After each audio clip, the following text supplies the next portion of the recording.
The plan.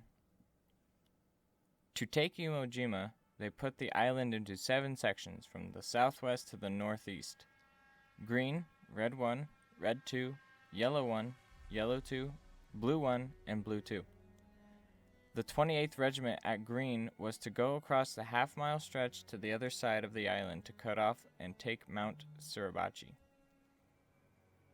The 27th Regiment at Red 1 and Red 2 were to head northward past Motoyama 1, which is to be taken by the 23rd Regiment at Yellow 1 and Yellow 2.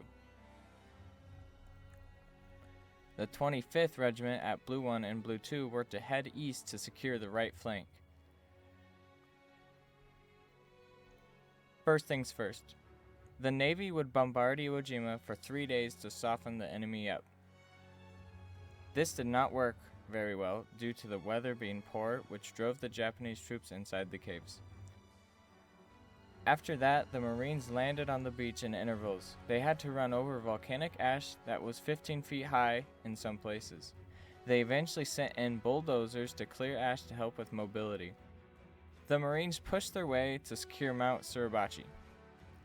After they secured Suribachi, the 23rd Regiment took Motoyama 1 on February 24th and Motoyama 2 by the 27th. These were airfields for the Japanese. At night, the Japanese would slip behind the U.S. and plant mines to slow the Marines down. Eventually, the U.S. coordinated an assault that broke through the center of the Japanese line. This led them to take Motoyama 3. While this was going on, the 28th Regiment fought for control of hills 362A and 362B. They secured them by March 3rd. The 21st Regiment took the hill 362C near the northeast shore. This pushed the Japanese to fall back to what was called Cushman's Pocket. Japan planned a nighttime attack to drive the U.S. troops off the hills. This plan ultimately failed. The U.S. had secured majority of the island, but still had Japanese troops on it. On March 16th, Japanese troops moved behind the U.S. in the night toward Motoyama 1 as an attempt to pinch the U.S. They killed 100 U.S. troops in their sleep before being killed. This was the last engagement from Japan on that island.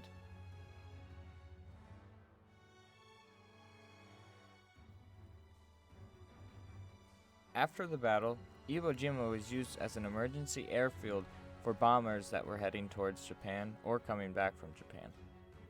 Iwo Jima was a very important step in controlling the Pacific. The island saved many lives of U.S. bombers, saving the lives of 24,000 U.S. airmen. Securing Iwo Jima prepared the way for the last and largest battle in the Pacific, the invasion of Okinawa. Fun fact, 2 Japanese holdouts continued to hide in the island's caves, scavenging food and supplies until they finally surrendered in 1949, almost 4 years after the war had ended. Deaths from the U.S. were 7,000, and deaths from the Japanese were 21,000. How many deaths were there in the battle? Why did the Battle of Iwo Jima happen?